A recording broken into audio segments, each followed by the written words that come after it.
Today we are talking with Maleeka, who is a schoolgirl in Berkshire. She is blind, and I think it's fair to say that she has a very positive outlook on life. So tell me a little bit about yourself then. Tell me about school and things like that. Okay, so I was born with my condition LCA, Leber's congenital amaurosis, and for my whole life I've been visually impaired. And recently I've gone to secondary school, which is Hollyport College in Hollyport. I want to raise awareness in social society and for people with disabilities, which I've renamed to challenges because disability is a really negative word. And I've basically just been starting up my blog to motivate young teens or anyone with a challenge to be confident and be brave and be unique, because nowadays there's so many stereotypes and everything like that, and I want to kind of eliminate that. Visual impairment or any kind of challenges in my life is just a new way of seeing the world. It doesn't limit me from anything. It's just a different perspective, a different way of looking at it. One of the videos which kind of stood out, you were kind of making friends with your new white cane. Yeah. And I know, I've been there. I've had to learn to use a cane. I now have a guide dog and so on, and I've had friends who've had to use a cane, and they all hate it at the beginning. Was that the same for you? Yeah, I did not like it at all. I thought back then that people would judge me. I've gotten more used to it and I've accepted it, and it's a part of who I am now, and it's something that makes me different, stand out. But I like that. I'm not scared of it. I'm proud of it. When I began to use the cane, and then probably when I began to use the guide dog, it made a massive difference to my life. But I remember, as someone who is sighted, seeing people with canes and guide dogs, and I just thought, how can you possibly have a life? Life is over if you end up with a cane or a guide dog. But that's not strictly true. No, not really, no. To me, having something that makes you stand out and having something like that is really good, because even if people are worried about what other people think and their judgment, they shouldn't worry at all. And I didn't like my cane at the beginning, but now I do love it. I've decorated it to make it more sparkly and more appealing and more really nice. And I want to say that I also put quotes and stuff all over my cane, and it's not well it sparkles, but I want people to understand that if someone was in a wheelchair, had crutches, or even had a cane, they shouldn't be fearful of it and other people's judgment. And I want to tell people that with my blog as well, to just embrace it. Are you telling everyone, whether you're blind, partially sighted, or fully sighted? Because it seems to be, this challenge you've set yourself to educate other people and say, look, here's how I do it. Here is the potential that you have. Yeah, everyone has challenges in their own way. Everyone has their own struggles, insecurities. Anyone has it. So my blog is kind of motivating young teens as well as just people with challenges, to show that stop being worried about other people's judgment and be unique, because that's my message. And whoever you are, anyone is different, and just everyone has a different way of seeing life. So you're at high school now. Tell me about sort of education, primary school, high school. How has that been with sight loss, and what challenges have you overcome there? I have had quite a few assistant people, TAs, teacher assistants, that have helped me. Some of them more experienced and better than others because they need more time, but as well as that, they've been very helpful and they've been very good because I've always had someone to support and stuff. And I do have some vision, so I am able to write, even though my handwriting is quite messy. And I do read Braille. I've learnt Braille since the beginning when I was about 6 years old, in nursery, that kind of year. And ever since then, I've been using Braille with a mixture of writing and stuff. I also use equipment like video magnifiers, the Braille Note, working onto the Braille Note Touch, and I did used to use the old Perkins Brailler, like the big clunky one, but we've moved away from that. So you've really embraced technology. Do you find that makes a massive difference now, not just to education, but to probably everyday life as well? We do have a modern world, and I use Apple products because I found them very, very accessible because of all their features, the contrast, and yeah, it's always been Apple for me. Yeah, all the technology has been really helpful, improving my education and my well-being in general, which I'm really happy about. You mentioned things like the Perkins Brailler or the Braille Note Touch and video magnifiers, which are obviously very specific, kind of bespoke pieces of equipment. But do you think now that you have things like Apple, the iPhone and iPads and things like that, which are mainstream products, do you think that helps you fit in more with people around you? Well, I would say yeah, because when people see me using an iPhone, they do question me like, "Oh, how can you read the text? How can you send messages? How can you watch the videos?" And I'll be like, "Well, there are like accessibility features like invert colors, large text, voiceover, and I do use a few of those, which is helpful. I feel like I do fit in because I use something that everyone else is using. It's like a trend, and I'm happy about that. But I don't mind what I use because it's just something that helps me and which I'm happy with and what's unique and special. But yeah, I would say that technology is helping me and with the modern world and with everyone else around me. They get to understand more and see how the things they use help others with challenges as well, which is really quite interesting. Okay, let's move away from education then. What about sort of leisure time and hobbies and interests? Oh, I love art. I love listening to like lovely music, and I do love performing in drama. Even though it's hard for me to study face expressions or gestures, I love using my voice in drama. But I think one of my main passions is art. I love being creative and thinking of new ideas and drawing and everything arty and creative. I do play the flute, which is really nice. I love the sound it makes. And even like for example, the sport that I do archery at the place called Sportsable, which is basically a whole community and centre based around people with challenges and helping them do sport in accessible ways, which I'm so happy I discovered because they've helped me do a sport that I never thought I could do, like archery. I've tried doing like netball, football. I always find them hard because of the people who are all sighted and it's quite like fast paced and rough and quite hard. So I'm just glad I got accessible sport. In terms of other people's perceptions, then, do you think they are improving when it comes to understanding sight loss and people's potential, or do you think there's still a lot of work to be done? I think there might be still a bit of work to be done, but society now is getting improved a lot.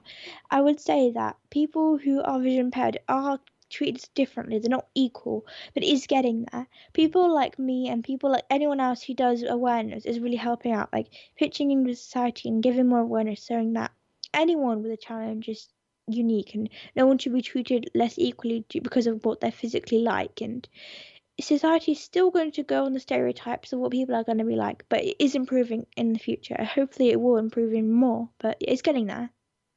You seem like someone who really, embraces life. You're all about independence. You're about, coming across obstacles and tackling those. But on the flip side of that as well, you're not afraid to ask for help or support.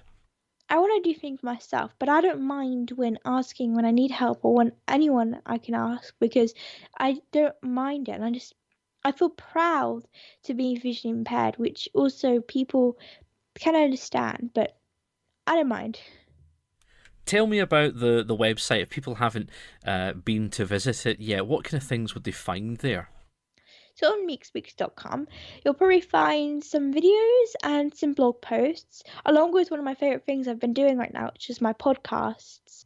I have little sections dedicated to my quotes and links to my social media, and I've got some like pictures of my art or my sport and kind of some short videos. But yeah, main things are blogs, vlogs, and podcasts, and my Instagram, Meekspeaks Official. What about beyond school and education? Where do you see yourself going? Where will the path take Maleeka? I have like a few ideas, but I love astronomy and science. I would love to do something sciencey related. But if not, I would love to do something with Meek Speaks, take it further and be someone who's a motivational speaker and speak to the publics and say that, like tell everyone how I feel and express myself to the world because I would love to do that and show people that my message and spread my message and eventually get the word disability removed from the dictionary. That's quite a challenge. Yeah. I want to just say that just my final message to people is be proud of who you are and embrace your challenge. Anything you have that makes you different from the crowd, which there shouldn't be a normal, there shouldn't be something that represents what normal is because every human being on this planet is different and everyone should be proud of who they are, be unique, be brave and confident with yourself. Never ever judge someone because of their physical appearance. Always judge them from their heart and what they are within inside, which is a very important message to give to someone because they need to understand that it isn't about the stereotypes, it's about who you are. We also have Maleeka's mum, Fizz, here with us. Maleeka is unique, I suppose. She's just so upbeat about sight loss and nothing seems to get her down. Oh goodness, Alan! Do you know what? It's been an incredible journey. All I have to say is every day there's a challenge that we have to deal with. I mean, we're smiling and laughing today, but it's been very, very tough behind the scenes to get where we are today. I suppose as a parent of a child with a sight loss condition, that throws up all sorts of challenges. Absolutely, because every person is different. Every sight loss is different. There's no manual to follow. I had no idea what to expect, and we research as well. I mean, you can research till you're dry, but actual life experience is much different. It's just a learning curve throughout. When Maleeka first had the diagnosis, what was that like for you as a parent? I never had anyone in the family that's gone through this, so it was very new to me. It was a shock in a way, but then luckily I was kind of a little bit spiritual. So I thought maybe this was an opportunity for me, or some sort of like the universe has chosen me for this, for this job.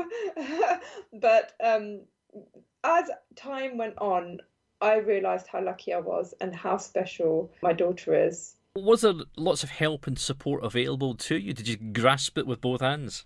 It does depend which borough you live in. It really does. And luckily, we've been in a very good borough, which has helped us. But I have to say, there are some things in schools where you have to keep the communication going and never lose hope, because they think they might be doing something right by your children.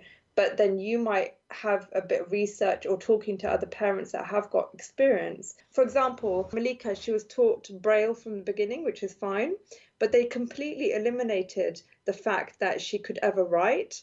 And I said it's really important for her to write because she actually enjoyed putting pen to paper, the experience of it, the experience of drawing, the experience of just writing certain notes to herself. And they were stopping that. So I actually had to put my foot down and say, look, she needs that time to do that. If she wants to write, there's no point opening up the Braille note, opening up a new folder, opening up new files, and then saving a one-line text. She can write that. And now they've, adapted to that, and they're helping her with whatever way she feels best. They have to trust the child, the way the child works. Every child is different. No system suits one child. So they have to be flexible. And as a parent, you need to keep on top of it. So it's a learning curve and a constant one for yourself. It's a constant one, and you have to listen to your child. I mean, have a really good communication with them, speak to them daily about their day, ask them questions, give them ideas, like do your own research and say, look, Maleeka, how do you find this might help? Is this something you're comfortable with? And let them speak. Because as children, a teacher tells you what to do, you do it, right? But children do have an insight as well. They do have a point sometimes, and as long as they're not breaking any barriers, they should be flexible to explore their learning style and expression. There are parents out there who will have children who are blind or partially sighted and perhaps wrap them up in cotton wool a little bit. They're maybe scared to let them into the big bad world. Do you think that's a negative thing? It's very negative. Sometimes having that clash with society or having a struggle, it makes you stronger. It really does. I mean, Maleeka's gone through so many emotions, and it's made her decide how to react next time. It's always all about learning, and the more challenges you face at a younger age, I think it gets better and better at dealing with it. Challenges never go. It's the way you deal with it that makes the difference. And one more thing I would like to say to parents is make sure you surround yourself with positive people. Negative people can really, really suck you out. You need to have positive, not the type of people who say, oh, poor little girl or poor little boy, oh no, he can't do this, he can't. You need to stand up and say, no, actually he can or she can do this. For example, everyone was saying to me, oh, she can't ride a bike, poor girl. We came and got a tandem bike, and I said, look, she's riding it. There's a different way of doing it, but she's doing it, so don't say that she can't do something. She always can.